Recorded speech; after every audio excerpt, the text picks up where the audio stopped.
¿Qué tal? ¿Cómo les va? Queríamos hacer un programa también con dos temas importantes, los celos y las envidias. Y quizás todos nosotros sentimos estas cosas y hoy queremos dar respuestas. ¿Qué sucede cuando sentimos esto? ¿Qué nos produce? ¿Cómo salir de esta situación? Dale. Bueno, como decíamos al principio, voy directamente a vos, Jorge. Te quiero hacer una pregunta. ¿Qué es ser celoso y qué es envidioso? ¿Cómo lo podemos definir? Muy buenas noches a todos los santos que nos escuchan, a los amigos, y un abrazo especial muy fuerte para mi querido amigo Sergio Randonea. Bueno, vamos a empezar con la definición de celoso. El principal término utilizado en el Antiguo Testamento que se traduce en la palabra celos es quiná, del verbo caná, cuya raíz significa ponerse al rojo vivo, algo así como furioso. Un ejemplo lo tenemos en el libro de Números 5:14. Si su esposo siente quiná, celos, y sospecha de ella, y necesita saber si ella se ha contaminado o no, es decir, si le ha sido infiel. La traducción de quiná es celos y su sinónimo es celó, utilizado en Deuteronomio 32:21, donde representa la relación que Dios tiene con su pueblo. Tengamos en cuenta que la iglesia es la novia y futura esposa de Cristo. Estamos hablando de un amor único que no se comparte con nadie. El pasaje dice, ellos despertaron mis celos, al rendir culto a cosas que no son Dios, provocaron mi enojo con sus ídolos inútiles. Ahora yo despertaré sus celos con gente que ni siquiera es pueblo. Provocaré su enojo por medio de gentiles insensatos. Pero ahora veamos el uso de estos términos en el Nuevo Testamento. Romanos 11:11 dice, ¿acaso el pueblo de Dios tropezó y cayó sin posibilidad de recuperarse? De ninguna manera. El pueblo fue desobediente, por eso Dios puso la salvación al alcance de los gentiles. Sin embargo, Él quería que su propio pueblo sintiera sintiera envidia, celos, y la reclamara para sí.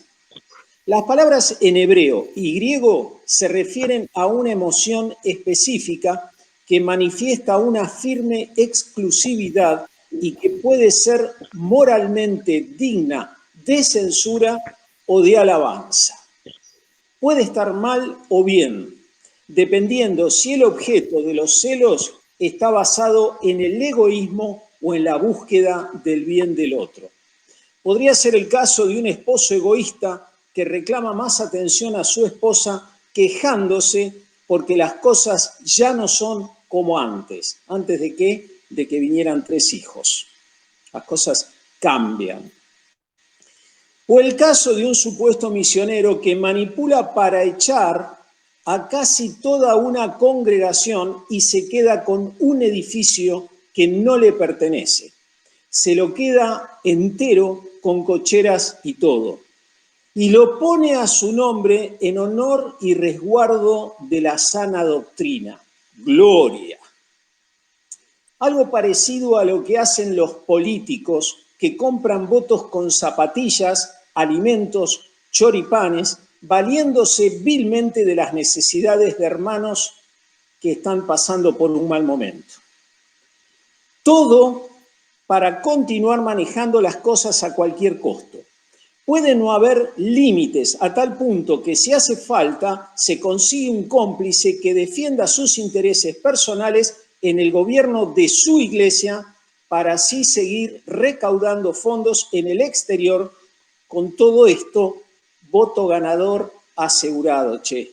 Puede ser cualquier similitud con la realidad, arrepentite. ¿Puede alguien tener tan poco temor de Dios?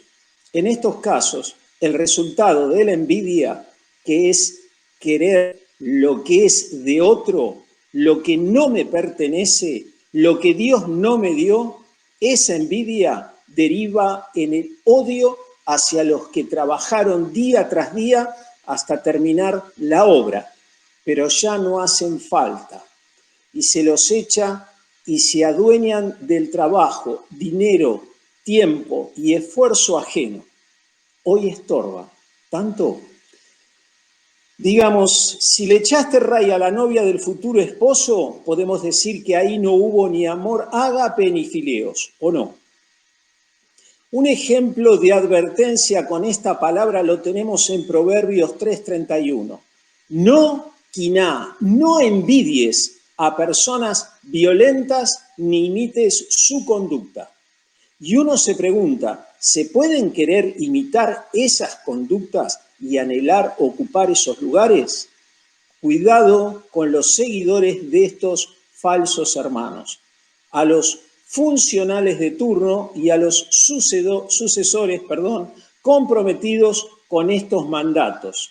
Son responsablemente cómplices de un fraude. Para Dios, la impunidad no existe. En el Nuevo Testamento, esto es la antítesis del amor y, en consecuencia, el enemigo de la verdadera comunión cristiana. Segunda de Corintios 12:20 dice, pues temo que cuando vaya no me gustará lo que encuentre y que a ustedes no les gustará mi reacción. Temo que encontraré peleas, celos, quiná, celó, enojo, egoísmo, calumnias, chismes, arrogancia y conducta desordenada. Pero la Biblia también representa la otra posibilidad, la de un celo de Dios que es simplemente maravilloso. Segunda de Corintios 11:2 dice, pues con el celo de Dios mismo los prometí como una novia pura, a su único esposo, Cristo. Un lindo ejemplo de Pablo de cómo tratar a la novia del único novio, Cristo. Pablo no repudió a la iglesia sacándola escandalosa y fraudulentamente de su casa.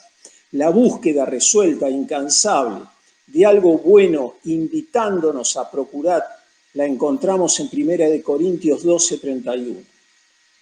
Por lo tanto, ustedes deberían desear encarecidamente los dones que son de más ayuda. De eso se trata el amor. Frecuentemente se relaciona este uso positivo con el vínculo matrimonial en el que el celo por el carácter exclusivo de la relación es la condición necesaria para su permanencia. Los celos se refieren tanto a Dios como al hombre. A veces esto último ocasiona problemas, principalmente por la forma en que han llegado a predominar las connotaciones negativas del término en el uso común en castellano. Sin embargo, la Escritura también da testimonio de una aplicación positiva de los celos y encuentra en esta idea un término sumamente pertinente para describir el santo celo de Dios por el honor de su nombre y el bien de su pueblo, unido a él en el matrimonio del pacto. Deuteronomio 32:16. En este sentido, los celos de Dios pertenecen a la esencia misma de su carácter moral. Una de las razones principales por las que el pueblo puede ofrecer culto y confiar en él, y también motivo de temor para sus enemigos. Fuente, Nuevo Diccionario Bíblico. Muy bien, George, completito. Y voy a Benjamín ya directamente para preguntarle, esta clase de sentimientos, ¿los podemos somatizar? ¿Los podemos llevar al cuerpo? ¿Se pueden transformar en alguna enfermedad? ¿Qué pensás, Benjamín? Bueno, buenas noches ante todo. Sí, primeramente en nuestras emociones, algunas emociones asociadas con los celos y la envidia es que producen dolor, producen frustración, ira, rabia, tristeza, miedo, pena, humillación, estacionamiento, soledad, rencor, etcétera. Muchas emociones que producen estos sentimientos. Ahora, en cuanto a nuestro cuerpo, los síntomas físicos asociados con los celos se pueden mencionar algunos que pueden ser abundancia de sangre a la cabeza, manos que tiemblan y transpiran, dificultad para respirar, retorcijones de estómago, sensación de desvanecimiento, también taquicardia y problemas para conciliar el sueño y para dormir. El estrés, los resentimientos, los celos y otras emociones negativas, como las que estamos hablando, destruyen nuestros tejidos y es interesante porque nos hace envejecer. También trae problemas cardíacos, inestabilidad emocional, problemas respiratorios, asma, alergia, cáncer de pulmón, neumonía bronquial, cáncer de mama, relaciones pobres, dolor en zonas superiores de la espalda y de los hombros. Ahora, con respecto a todo esto, Proverbios 27:4 dice: el enojo es cruel y la ira es como una inundación, pero los celos son aún más peligrosos. Esto es lo que tiene que ver con lo que produce en nuestro cuerpo los celos. Ahora vamos a la envidia, la influencia de la envidia en nuestro cuerpo. Uno de los signos más frecuentes es el dolor de estómago, que puede llegar a convertirse en una úlcera estomacal. La envidia hace que el sistema inmune se debilite, ocasionando infecciones, por ejemplo, en las vías respiratorias. Este continuo pensamiento puede generar también estreñimiento, trastornos del apetito o del sueño, desencadenando incluso un cansancio crónico. El estrés resultante incita al cuerpo a producir más cortisol y adrenalina. Un estudio realizado por la Universidad de Helsinki relacionó la envidia con el bruxismo, el hábito inconsciente de apretar o rechinar los dientes cuando uno duerme. Dolor de cabeza, fatiga, temblores, mareos, una mala circulación o la incapacidad de concentrarse con otros de las consecuencias de esa ansiedad que provoca el sentimiento de la envidia.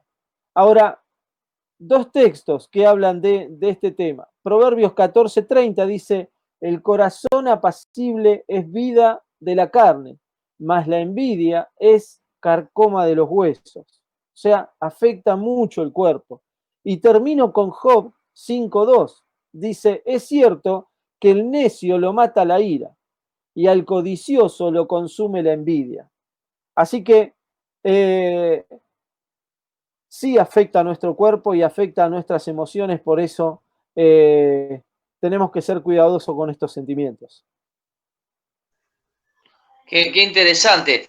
Hay que aclarar también que nada de esto es, digamos, puede haber alguien que tenga algún síntoma de los que vos nombraste y no esté producido obviamente por la envidia o los celos, Seguro. pero que la envidia y los celos generan cuestiones en el cuerpo, en patologías, sí, obviamente. Es tan interesante como la Biblia, no siendo un libro científico de medicina, te da soluciones en cuanto a enfermedades. Es decir, si uno tiene el alma apacible, va a estar más sano que alguien que envidia y tiene celo, ¿no? Qué interesante. Me pareció muy, muy, muy bueno. Y ya paso a Daniel, gracias Benja, y paso a Daniel directamente a preguntarle, ¿todos podemos tener esta clase de sentimientos negativos, Dani? ¿Qué tal? Buenas noches. ¿Qué tema? ¿Quién no ha tenido en algún momento celos o envidia, ¿no? ¿Quién no lo ha sufrido, no? La definición de celos, un poco la dijo George al principio, es una respuesta emocional que surge cuando una persona percibe una amenaza hacia algo que considera propio, ¿no? Y envidia dice que es un sentimiento o estado mental en el cual existe dolor o desdicha por no poseer lo que tiene el otro, y eso puede ser tanto como bienes, como fama, puede ser sentimiento de que uno quiere tener algo que el otro lo posee y uno no lo puede alcanzar, y puede ser algo tangible o intangible, ¿no? Es muy interesante, y me habla de sentimientos, y son sentimientos que se cruzan en nosotros muchas veces por diferentes motivos, pero ¿qué es lo que me dice la palabra de Dios? ¿Es un sentimiento solamente? Y fijémonos lo que dice la palabra de Dios en Gálatas capítulo 5, del versículo 19 al 23. Dice, y manifiestas son las obras de la carne. Por lo tanto, acá ya me está definiendo de que hay obras de la carne y que son adulterio, fornicación, inmundicia, lascivia, idolatría, hechicerías, enemistades, pleitos, celos. Guarda, acá está celos en la lista, iras, contiendas, disensiones, herejías. Y en el versículo 21 dice envidias. Está en la lista, que son cosas de la carne, homicidios, borracheras, orgías y cosas semejantes a estas, acerca de las cuales os amonesto, como ya os lo he dicho antes, que los que practican tales cosas no heredarán el reino de Dios. Y en el 22 y 23 dice, más el fruto del Espíritu es amor, gozo, paz, paciencia, benignidad, bondad, fe, mansedumbre, templanza, contra tales cosas no hay ley. Entonces yo, cuando leía este pasaje y hablábamos sobre este tema, no lo tomé como algo liviano, algo superficial. Entendí que es algo peligroso si nosotros dejamos que estos sentimientos empiecen a dominar nuestra vida. Lo hagamos como algo natural, normal, porque a veces dentro de los ambientes que nos movemos, con las personas que nos rodeamos, parece muchas veces que esto es algo normal y natural. La palabra de Dios me dice que no, todo lo contrario, dice que esto es un fruto de la carne, y como hijos de Dios no podemos permitir que estas cosas surjan en nuestra vida. ¿Que pueden pasar, que podemos tenerlo en algún momento? Sí, pero debemos de luchar contra ellos. El Señor nos da el fruto del Espíritu. Hemos nacido de nuevo, por lo tanto ya no debemos vivir bajo la carne, sino bajo el Espíritu. Y pensando un poquito todo esto, quería que cada uno de nosotros, por lo menos lo hice yo, nos examinemos si estamos sintiendo envidia por algo, por una situación, hacia una persona, hacia el éxito de alguien, celos, ¿no es cierto?, de que a otro también la gente, no sé, lo aprecie más, hable bien de él, ¿no? Nos sentimos como que nosotros merecemos más. Estas cosas suelen suceder, pero cuando nosotros los llevamos a la luz de la palabra y nos muestra el Señor que estas cosas, si las practicamos, no heredaremos el reino de los cielos, entonces, por lo tanto, tengo que alejarme lo más posible de estos sentimientos, trabajar en ellos, y como Pablo le escribe a Timoteo, huye de estas cosas y sigue. ¿Y qué cosas debemos seguir? Y lo que nos dice en el versículo 22, mas el fruto del Espíritu es amor, gozo, paz, paciencia, benignidad, bondad, fe, mansedumbre, templanza. Esas son las cosas hacia las cuales nosotros debemos de seguir, debemos de trabajar en nuestra vida, porque vamos cada día nosotros trabajando en cada una de las áreas de nuestra persona, ¿no? De nuestro carácter, y permitiéndole a Dios que trabaje también, porque si no, de lo contrario es imposible. Una cosa que puse como un lindo pensamiento, el que es maduro, el que pudo superar estos sentimientos, el que es maduro espiritualmente tiene el fruto del Espíritu y se alegra cuando al otro le va bien y lo va a ayudar muchas veces a que alcance y logre sus sueños. Qué lindo es cuando una persona, o cuando yo me voy a poner en lugar, veo a otro que le va bien que progresa, que el Señor lo bendice y me alegro. Quiere decir que lo estoy logrando. Estoy erradicando de mi vida la envidia y los celos, que, como dijo también Benjamín, destruyen aún nuestro propio cuerpo y nuestra comunión con el Señor por sobre todas las cosas.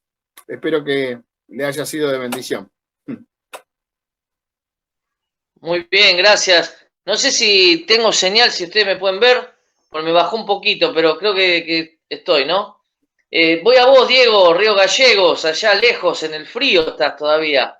Dieguito, quería consultarte, ¿qué hacemos? ¿Qué tips le podríamos dar a la gente para resolver esta situación? Si entendemos que estamos involucrados en celos y envidias y estas cosas nos dominan, ¿qué podemos decirle? Sí, bueno, ahí lo escuché a Benja. La verdad que lo primero que tenemos que hacer es entender los efectos secundarios, o sea, en el cuerpo te hace bolsa, ¿viste? Entonces más vale, aunque sea por amor al cuerpo, pero sí, estuve viendo ahí algunos tips que podemos poner en práctica que me pareció interesante, y la envidia y los celos tienen que ver con la autoestima, ¿no? Con la percepción que tenemos de nosotros mismos. Creo que hay algo que es tan importante, por lo menos para el cristiano, ¿no? Para aquel que es hijo de Dios, y es abrazar aquello que Cristo dice acerca de nosotros. Tiene que ver con nuestra identidad.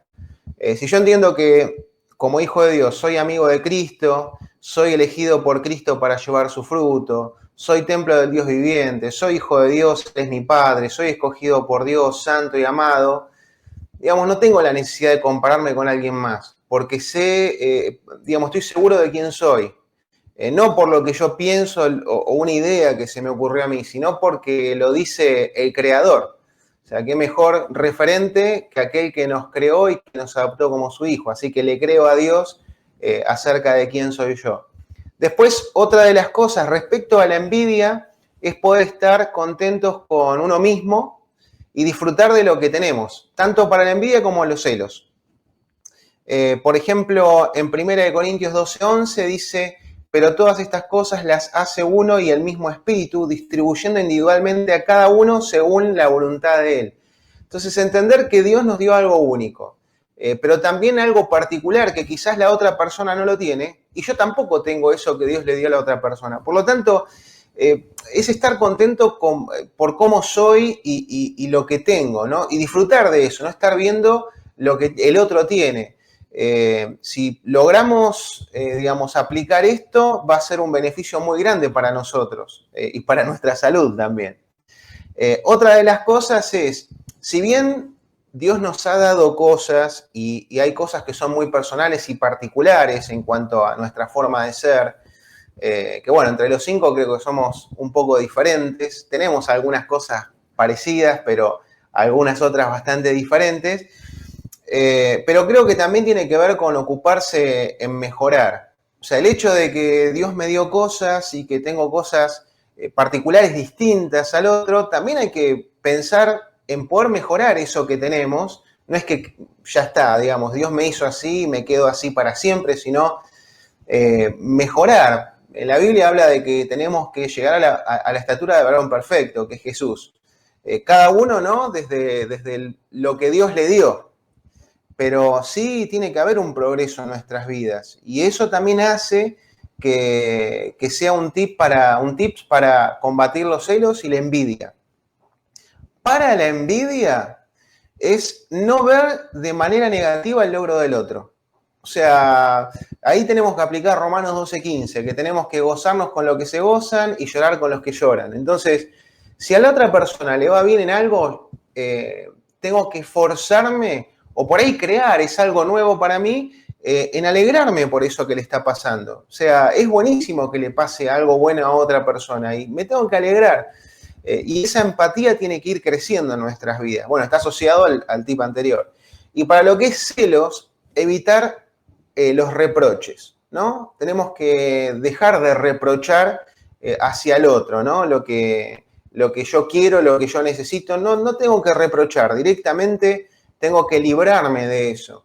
En Efesios 4:31 dice: líbrense de toda amargura, furia, enojo, palabras ásperas, calumnia y toda clase de mala conducta. Entonces, es evitar el reproche. Si lo primero que sale de mi boca es un reproche hacia otra persona, bueno, tengo que eliminarlo. O sea, hay cosas que uno tiene que agregar, producir, y hay otras que hay que evitar. La otra, para lo que es envidia, no hay que compararse, hay que evitar compararse. Está asociado a los ítems anteriores, ¿no? Hay que dejar de compararse, entender que somos distintos y en todo caso, si hay que competir contra alguien, contra nosotros mismos, ¿no? Porque tiene que haber ese sentido de querer mejorarse, ¿no? Cada uno, sin ver al otro. Y para lo que es los celos, hay que entender, para el celoso, que la otra persona es una persona independiente. O sea, no hay manera de controlar a la otra persona. Y si lo hacemos es recontra tóxico, no es saludable para nadie. Entonces, que entre en nuestra cabeza, la otra persona es independiente. La otra persona toma sus decisiones, me guste o no me guste, y está bien, ¿no? Y dar esa libertad, ese espacio a la otra persona para que tome decisiones. Y darle la libertad a la otra persona que tan mal finalmente le hace a la otra persona, pero también me hace mal a mí, o al celoso, ¿no? Le hace muy, muy mal.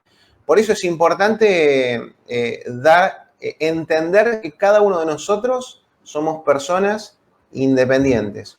Hasta ahí llegué, Jorge. Hasta ahí estamos. Muy bien, muy bien. Buenísimo. Re completo. La verdad que los cuatro laburaron un montón. Yo quería agregar nada más esto, ¿no? Que cuando uno tiene esta clase de sentimientos negativos o pecado, como podría decir Daniel, que definió obras de la carne, te van generando resentimientos, ¿no? Y este resentimiento, que significa volver a sentir todo el tiempo estas cosas por alguien, no te deja libre. Estamos atados justamente a esas personas que uno envidia o cela. Y lamentablemente cuando uno siente esto, tenemos a esa persona comiendo con nosotros, trabajando con nosotros, durmiendo con nosotros. No somos libres. Es más, quizás esa persona que nosotros le tenemos esos sentimientos ya fallecieron, porque puede suceder. Y ellos están libres, pero nosotros seguimos esclavos, lamentablemente, de estas cosas. Así que algo que nos puede hacer libre es el Señor Jesucristo. Él tiene el poder para liberarnos de todas estas cosas si las ponemos en sus manos, si le dejamos a Él que obre en nuestro corazón. Yo quería pedirte a vos, George, creo que te tocaba a vos, no sé, siempre estamos cambiando un poquito quién ora cada programa, pero te quería pedir a vos entonces esta noche o en este programa para que ores por las personas que quizás se sientan atadas con estos temas. Con mucho gusto. Señor Jesús, te damos tantas gracias porque encontramos consejo solamente en tu palabra, Señor.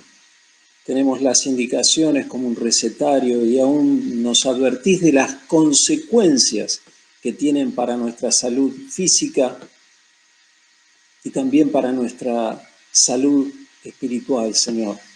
Todas estas cosas, finalmente, cuando están en nuestro corazón, terminan separándonos de vos. No es que vos dejás de estar, no es que se terminó tu relación con nosotros, pero se empieza a opacar, Señor. Empiezan a crecer raíces de amargura y más frutos de la carne tienden a crecer. Pero te damos gracias porque vos sos el remedio. Vos sos nuestro Salvador en ese sentido más pleno. Y el costo que vos pagaste fue de tu misma vida, Señor, derramando tu sangre por cada uno de nosotros. Quizás haya escuchándonos alguien que no te conoce, Padre. Que él pueda conocer esa paz que solamente vos podés dar, que no es la paz que el mundo conoce, es una paz totalmente diferente, que hace que aun cuando nos vamos a dormir, nuestro colchón esté más mullido y nos permite descansar, nos permite confiar, nos permite olvidar Padre, yo te pido por aquellos que no te conozcan, que te puedan conocer, que se puedan entregar a ti. Y por cada uno de mis hermanos, Señor, para que les alcances la gracia y las fuerzas para perdonar. Y aquellos que tienen que arrepentirse, para ponerse a cuenta contigo, para que no sobrevenga ninguna consecuencia a causa de esto. Te damos gracias, Señor, por haber podido compartir en esta noche este tiempo con hermanos y amigos. Algunos están cerca y otros más lejos. Te pedimos que los bendigas en el nombre del Padre, del Hijo y del Espíritu Santo. Amén. Muchas gracias, George. Los saludamos a todos. Gracias por seguirnos en el programa y Dios les bendiga.